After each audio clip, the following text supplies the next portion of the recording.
George Kilpatrick, inspiration for the nation, celebrating people we feel good about. We got a sister in the house. Lekia Hill is a tech founder. Her app is called Powerful Voices. How impressive is that? She also works for a major developer in the area. We'll get into that a little bit later on.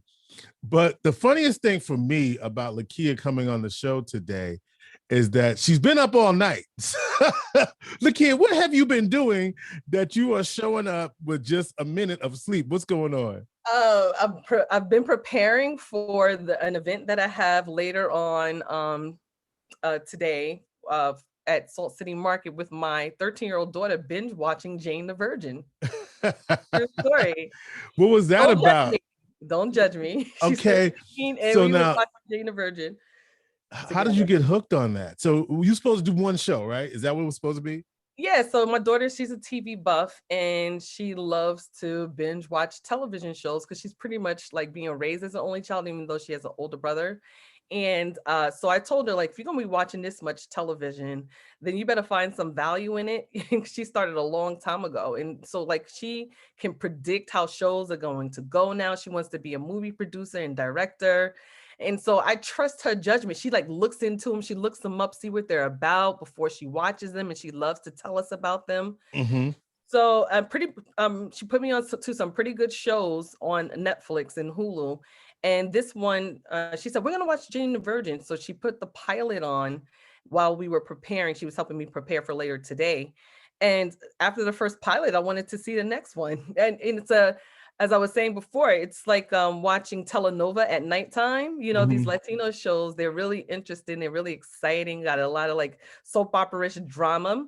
And, you know, we watch Devious Maids and even Longoria is also, I think, behind this as well. And the writer from Desperate Housewives, which is something my family, by the way, we binge every year, Desperate Housewives and Devious Maid for the last like 8 years. It's just a little ritual that we have. We're just hooked on those two shows.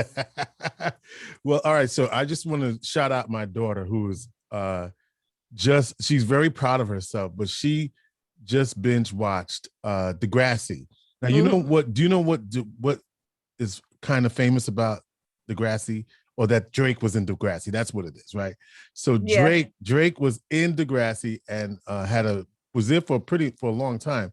So she's very proud of herself. She has watched all of the various incarnations of Degrassi, and she's celebrating that. So I'm putting that on your daughter.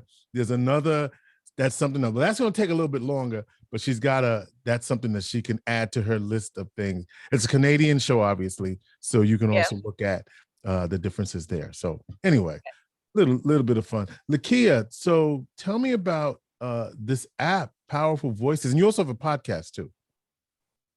Yes, I do. Yep. So the most important, the Powerful Voices app, which is really, really important right now for constituents all over the country. It's a national app, but you know, of course, we're focusing right here at home. I developed the app back in 2016, and I was one of 5 civic apps in the Google Play and the App Store.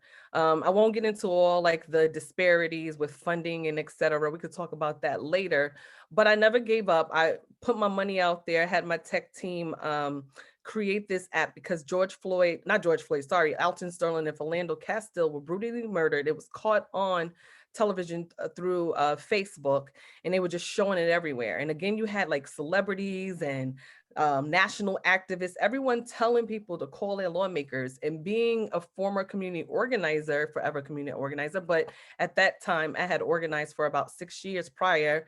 I said, you know, no one knows who their lawmakers are.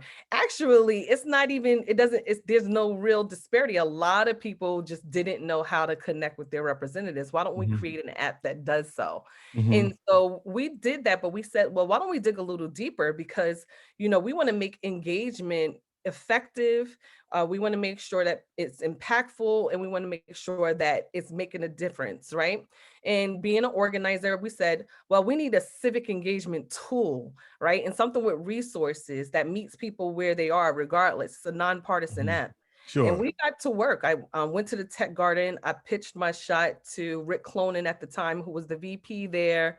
He took me through this 12-step questionnaire process and interview process in a sense, just to see where I was at. And he was so impressed and interested in it. He gave me a annual membership to the Tech Garden to do my research. I quit my job at Interfaith Works. I left Interfaith Works. And then, I jumped. At that time, Steve Harvey's video was playing everywhere about jumping and leaping. Oh, yeah, Remember that?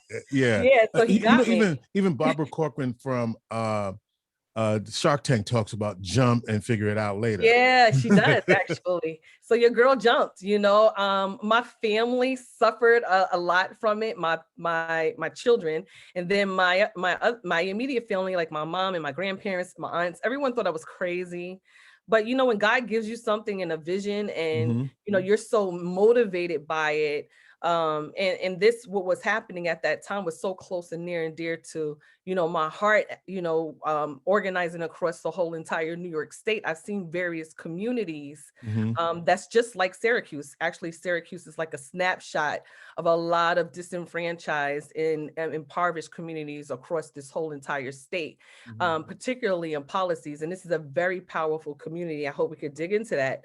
So long story short, the app connects you not only with your constituents, but now you can organize with each other based on issues you care about most through this app. Well, so what are some of the things that you are seeing people really concerned about right now? Well, I think what's after, post-pandemic, we're post-pandemic, right? So supposedly. Supposedly it looks like we have our next surge coming. How to put it this way? We would like to be post-pandemic. We would like to be, right? If you, and I'm gonna say it this way: if y'all knuckleheads would just do the right thing, I'm gonna just say it that way, right? I know somebody's offended. I just said that, but if y'all would just do the right thing, we could be post-pandemic. Y'all don't want to do the right thing. What's the right thing, George? Hold on a second. Okay, all right. You want to dig into that a little bit? Well, first of all, number one, people should be vaccinated. Talk to me. I'm not vaccinated, so right. I can't. Tell me why you're not vaccinated. You're gonna make me sound stupid. Because my son, he's like, oh my God, you're just not making sense. Well, I do. I have a heart condition, right? I have a few things going on.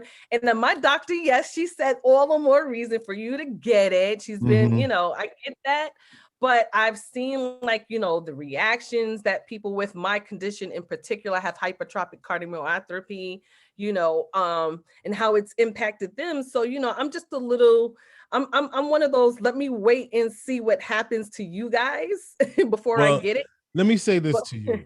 I just want to make this plea to you, especially someone like you, because getting COVID is far worse than any reaction that you might have. And obviously you're under medical care. And but I want to say to you, especially if you were to get COVID, that would be devastating for you, even more devastating potentially. So I put that in there. I put that out there for you. So that is the right thing. And so now I called you a knucklehead, and I didn't mean to call you a knucklehead. No, it's okay. But I'm really saying, but you know what I mean? Here's who the knuckleheads are. Look here, not you, but people who want to burn their masks, who want to, not do the take precautions and social distance, and who want to talk about that's what I'm talking about. People who are unreasonable. I agree. Okay? I agree. I agree with you there. Yeah, absolutely. But I would say, Lekia, please think about it. Well, you've thought about it, but I'm saying I think now is the time. And what we do know, and I actually have an invitation for you on next Sunday, the 15th, at what's the time?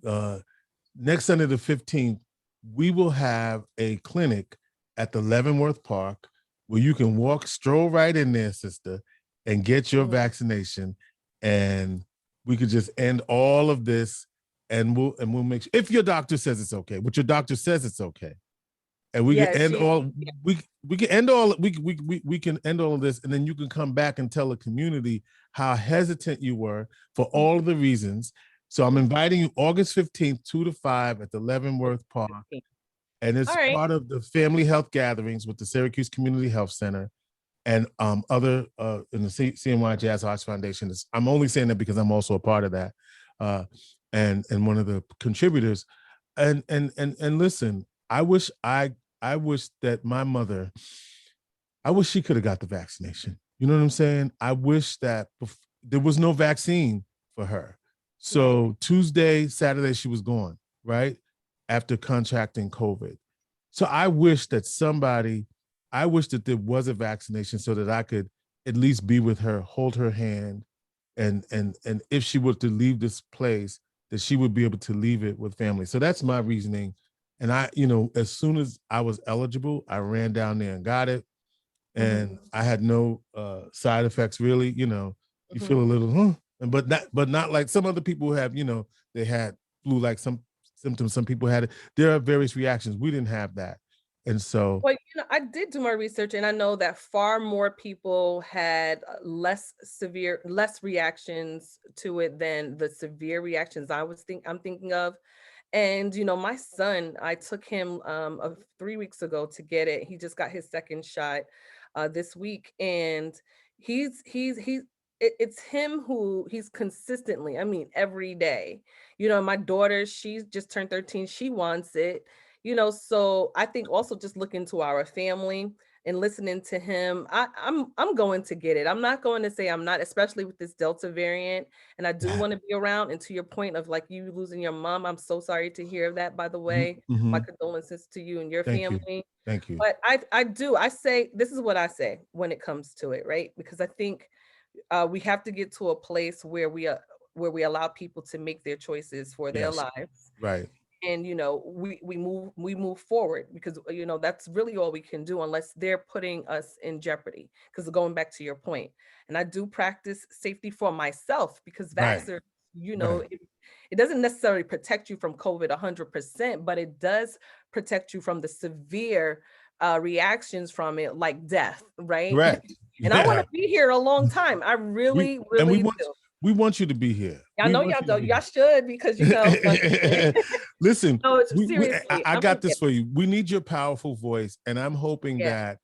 that whenever you decide, but I have an opportunity for you, which Okay. is August 15th, which is next Sunday from 2 to 5 at the Leavenworth Park. It's going to be a concert. So here's what happens. You can go there, you can get your little vaccine, and you can still jam and jam and jam, and then you'll be all right. So anyway, consider that as one Okay. option. It's free.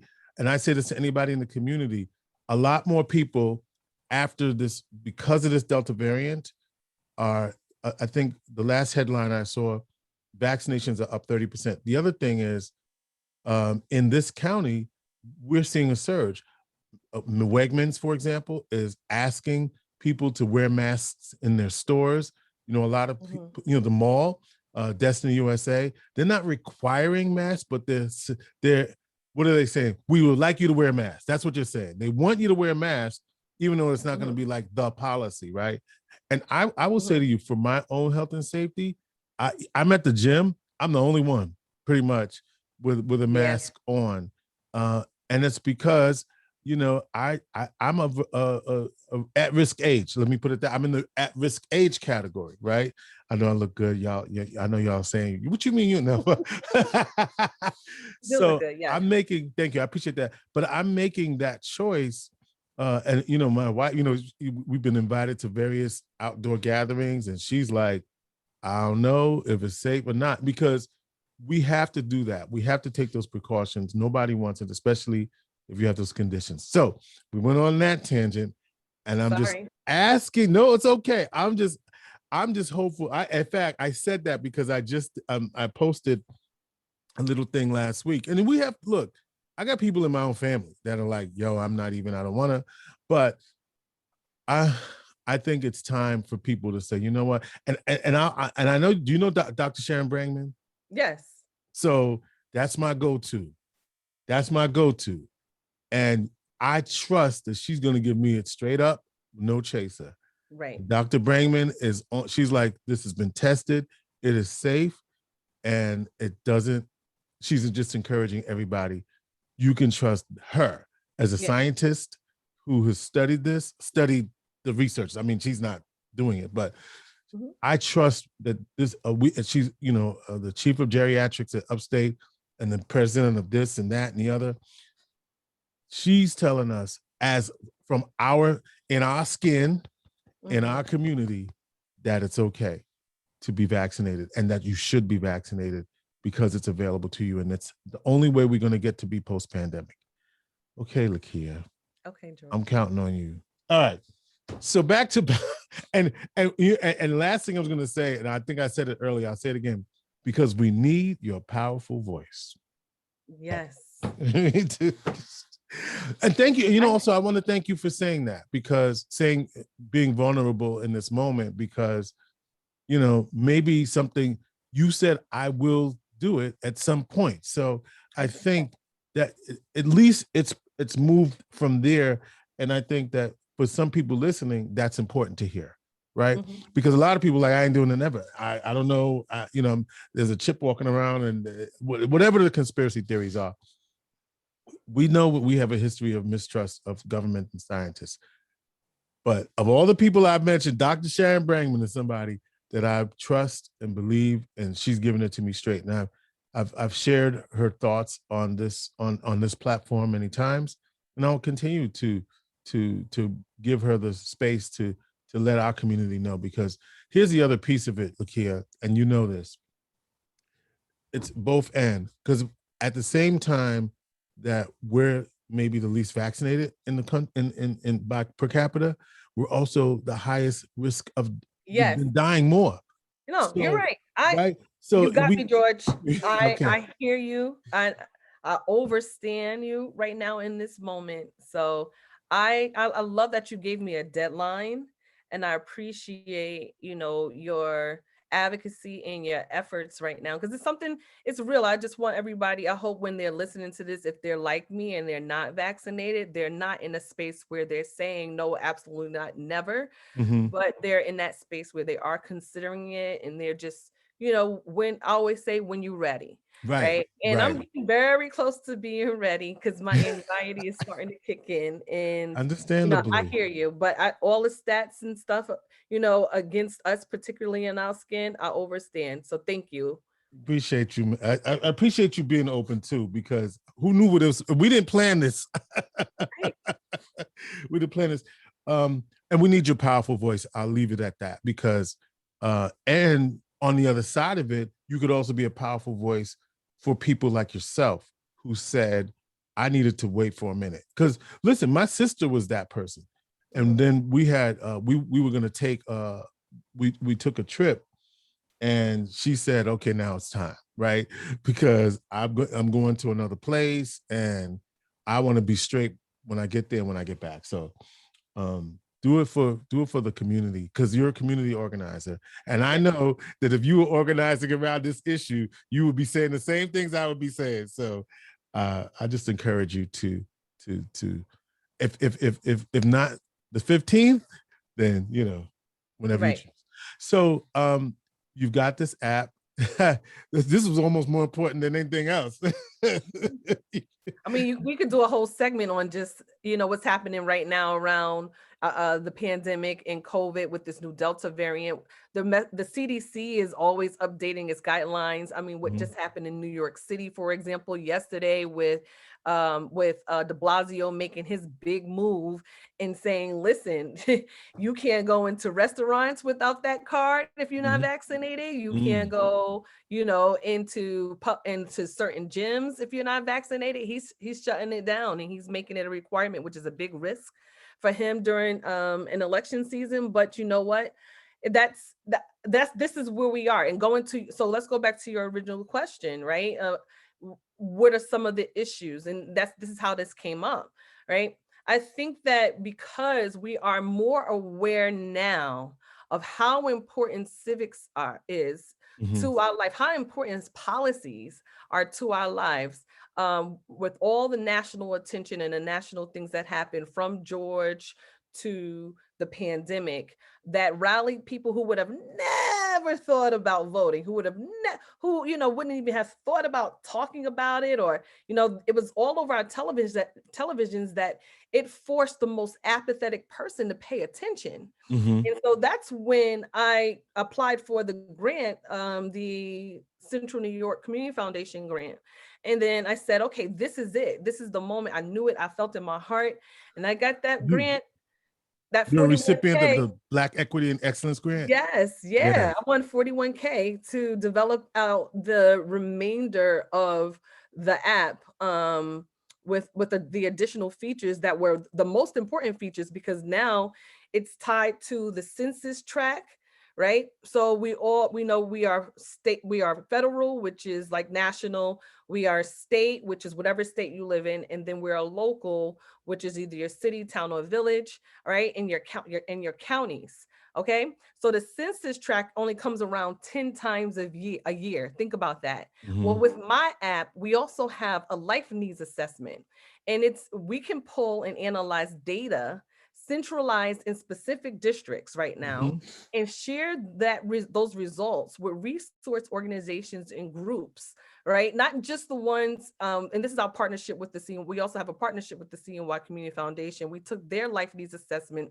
that they're working with local Syracuse Mhm. or nonprofit organizations, resource organizations, and we made it available to the whole entire nation, Mhm. right? And then so our role and what we intend to do is to say, hey, if you're looking to see what needs are, right? Because during this work of all the political work in the background that I have, it's not just community organizing. I've organized around policy issues. I've worked on campaigns for senators, and I've advised for campaigns for Congress people in different states, right? So taking that understanding and that experience and that knowledge and putting all in this one space that's available in the palm of anyone's hands. Anyone from social services, they can get a phone. We call them Obama phones, but they're the SafeLink phones. We're now working on seeing if we can get the app automatically plugged in on those SafeLink phones so that people have access to this and can take these needs assessments to Mhm. also have their voices heard. There's so many great things coming out of this, and it's nonpartisan. So we don't belong to the government. We don't belong to any organization. This is the people's app, and Right. I'm making it so that the people can also receive some and have investment opportunities on it later. We're doing a lot here. This is very innovative. There is no business model per se that we Mhm. was able to follow. I think myself and some of the others that have similar apps out there, we're all creating these models, and that's how new they are, right? So, And so I get the app called Powerful Voices. Is that in the App Store? Is it yes, on it's Google? available in Google Play and the Apple Store. Absolutely. And it's just called Powerful Voices. Powerful Voices app. Yes. Wait, does it say Powerful Voices app or just Powerful Voices? Powerful Voices app, Uh, APP. Okay, so you got to look for that because I see Yeah, something here that we got to says put the name on you got to put the name on it. Okay. it. Talking to Lekia Hill, she's a developer of Powerful Voices. How do you develop an app? Like, what is that? How does that? And what is it a team? And you just have an idea, and how does it go from? Yeah. Oh, I'd So like to have something that people can tap into. How do you do that? yeah, so Steve Jobs, everybody loves to talk about Steve Jobs. He's a recognizable name. He wasn't an app developer. He wasn't a tech developer at all. He wasn't a software developer per se. Mm-hmm. He had a team. It's a team of experts. He had a vision, an idea. He's great at designs and workflow like myself. And those of us who don't have those technical skills, that's the whole point of having a team. You find a team that can actually pull it off. And Mm-hmm. the Total Geekery team has been with me since day one. Mm-hmm. They believed in this and donated additional time and expertise to pulling this off and trying to find ways to get this done. 6 years, guys, right? And so if you have an idea, that's what, by the way, Lekia Tech LLC is all about, helping consulting in this area now. So you have an idea of an app of what you want to do, or you don't know if an app is right for you, which we can help you decide that. You tell me basically what you want it to do, right? Why you have the need, how you would like it to flow. You speak to a coder or a developer. If they're really good, they'll find a way to code it to operate for you in the best way possible. And we have this term that's really popular now. Most people know about it. They're algorithms, right? And so what we're building is socially conscious technology and applications, because now it wasn't back then in 2016, 2016 to 2017, but biases is transferring into the tech space more now than ever. So we call them now good algorithms and bad algorithms, or Mhm. algorithms that aren't so good. Mhm. So I would advise that if you are building a piece of technology, you have a socially conscious team that's building it, which we can help with that, Right. and ensure that as best as possible the space is fair, because that's what it's about. Mhm. We're building, I'm one of the first building an actual tech-based civic ecosystem. We didn't have Mhm. one Mhm. that did not that's independent of government and or organizations. So this is the first one without investors. We have, thank God, the donor dollars, which they're not looking for return on investment back for that, which is amazing and great for all of us, right? To kind of be free to create this space truly for all people, regardless of where they are. But if you look at our site, we say that we are concentrating mostly on disenfranchised and impoverished communities, like in a rural community, in urban Black and Brown communities as well. So we're focusing like civic education in those areas and everything with this app. Sounds good. All right. Lekia Hill is the developer of Powerful Voices. Lekia, before we go, tell me about, you said there was a couple of things you wanted to talk about Mhm. happening in the community around this work, and you wanted to take a deeper dive in that. What did you have in mind? Yeah, so really quickly, I did some research and pulled some data over the last 4 years, 4.5 years, if you would say. So election seasons 2016 to 2019. Well, I wanted to make sure we captured what the voter turnout looked like in the 10th and the 15th wards right here in Syracuse. Mm-hmm. So we're spending our time for this local election season right here at home in Syracuse, New York, concentrating in the 15th and the 10th ward.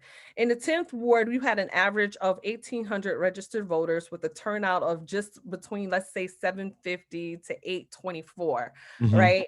Throughout the years of 2016 to 2019.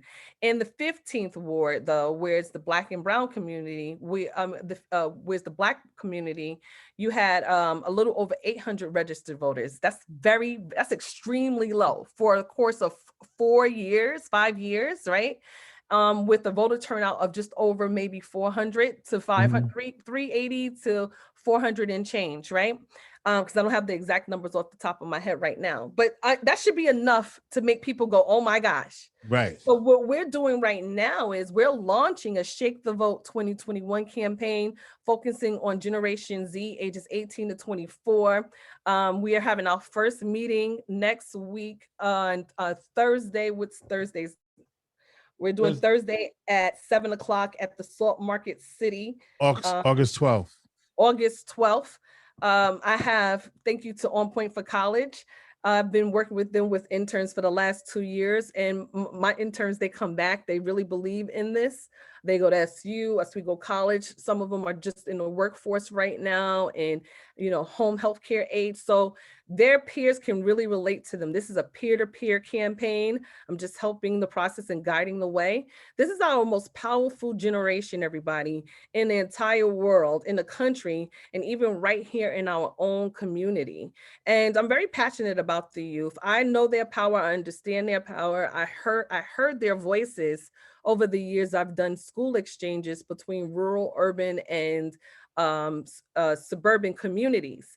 My job was to listen to them and create something where that will last for them for pretty much a lifetime. And they believe in this. And so I said, rock the vote 2.0. They were like, what was that? Because remember, Obama had rocked the vote, and George Lynch, he was like, that's old. He's like, no, I'm not. I'm just gonna tell you, sis, I love you. I'm gonna keep it real. And so then he was saying, well, what about Shake the Vote? I talked to the team about it, and they were like, oh yeah, that's good, because Pop Smoke has Shake the Room. It's a song. Right. You got to listen to them. Whether, despite what we think, this is about having people relate to the purpose and the mission, right? So we intend to show some increase in the local election coming up here in November in Big ones. Syracuse. And It's a real big one. And we're going to get these youth out, and we're going to get the community motivated by seeing them to turn out. And we're going to see what Powerful Voices can do right here at home with a committed body of people who saying, yeah, this is a great campaign. And anyone can join in on the campaign. They're just going to lead it. That's our primary focus or target group, but this is for everyone, and just look out for it. And hopefully, George, you'll be able, once we start rolling out the campaign and the strategic plan, which is the people's plan, people will love to join in and continue to help so we could actually make some noise this year in 30, Syracuse. 30 seconds on your job outside of this work at Huber Brewer. Huber Brewer. I am the Community Outreach and Diversity Coordinator at Huber Brewer Construction, one of the largest firms here in the Central New York area. Well, upstate actually will be 150 years old next year. I have an extremely supportive president of the company, my boss, Andy Brewer, who actually helped make my connection at the Community Foundation for the Life Needs Assessment, which actually exemplifies really great leadership, by the way. When you're a hybridpreneur, you have your own business, your own dream, your own goals, and you're working at it by day, but your supervisor or your boss, sees you and says, hey, this is great, and however I can help, I will, because they believe in also what you're doing. I oversee MWBE's, minority and women-owned subcontractors that work and perform on our work. I help ensure that we not only meet our 30% goal, which is required by the state of New York, that any company or organization that's using public dollars for the state uses 30% for women and minority-owned businesses. But we are also, I just created a protege mentorship program there, myself and project manager, Chris Barnes. We've been working on that. We have some amazing things coming out at Huber Brewer Construction. I will say, it is a process. I don't want to make it sound like it's all good and gold, because everyone knows that diversity work is extremely difficult. It's really hard, going into spaces, especially like the one that I'm in, to keep it real. But however, it works only because people want it to happen and they believe in it. And, you have to have, I tell people, you have to have tough skin. You can't really be emotional through this process, but as a Black woman, anyone can understand possibly how that can be difficult when you're in like heavily saturated white spaces. But if we are not, I will tell people this too, just from my expertise and my background, through my work in diversity and the consulting work that I do through it, is that if you don't see the buy-in is there, and you can see it, you can tell if somebody's doing it just because they have to, versus because they see there's a need, not even that they want to, but because they see that there's a need, then walk the other way. Because I've exhausted myself working with people in spaces where they want this to happen and they say they want it to happen, but they really truly don't believe or see in their heart that they need it to happen. And that's a big part of the stress that came in my life. So I know this station is not my therapist. I'm gonna stop right now. But Listen, I Huber appreciate Brewer is where it's at though for the construction work, because we actually do what we're saying we're gonna do. And it's not just me being a Black face, all the little things that people say, whatever. It's not just that, because we have a small group, and I believe it's going to grow, of people. We're working on the external, which is the MWBE, but we do have a lot of work to do internally, and we're looking at ways to do that too, for more hiring for Black and brown colleagues at HB. And Huber Brewer has been here 150 years. Probably did your church renovation. Yeah, more than like they did the whole Probably downtown. did your church. Okay.